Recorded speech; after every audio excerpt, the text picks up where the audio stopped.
এ মাঝি এদিক দিয়ে কই নিয়ে যান?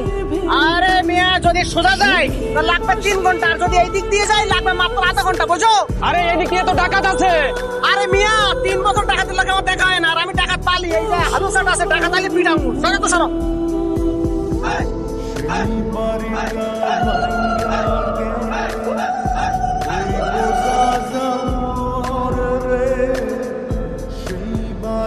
কিরে চিংড়ির পোনা কয়টা ধরছস? ডাকাতি করে তুই কয় টাকা পাইছস? আমার একটা কথা কত, আমি তো ডাকাতি করতে গেছি, তুই জানলি কেমনে? তুই এই তথ্য করতে পাস আমার এখন? সব খবর আমার কাছে। মানুষের থেকে না খায়া এরকম করে ডাকাতি না কইরা নিচে কিছু করে খেতে পারছ না? রগে রগে চিনোস, তাহলে তেটাও বুঝার কথা যে ডাকাতি আমার রক্তে মিশে গেছে গা।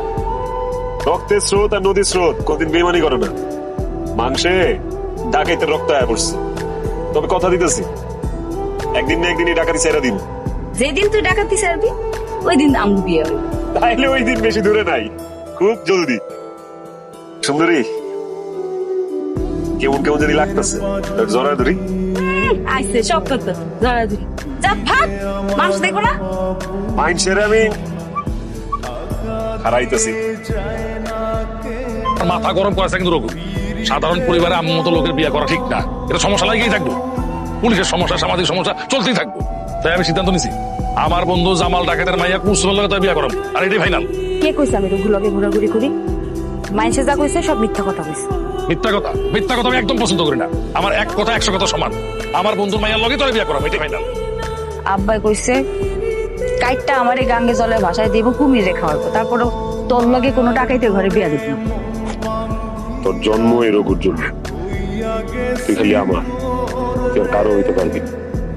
আমি হইতেই দিব না। লালু ভাই বাড়িতে আছো নাকি? লালু ভাই, ও লালু ভাই।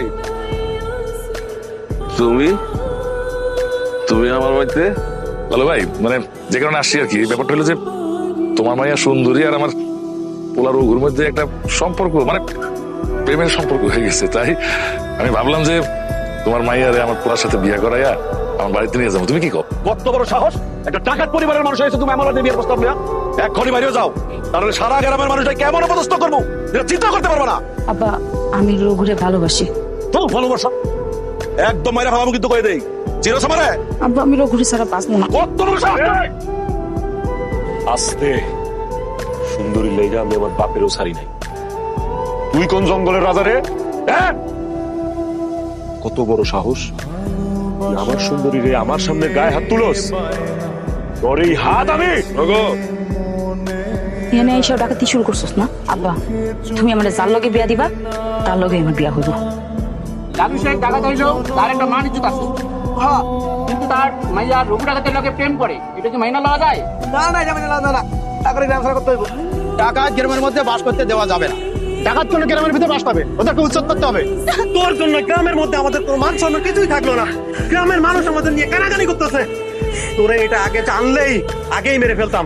রঞ্জু, এইভাবে হইব না, যা করার আমি করতেছি, তুই আমার লগে আয়।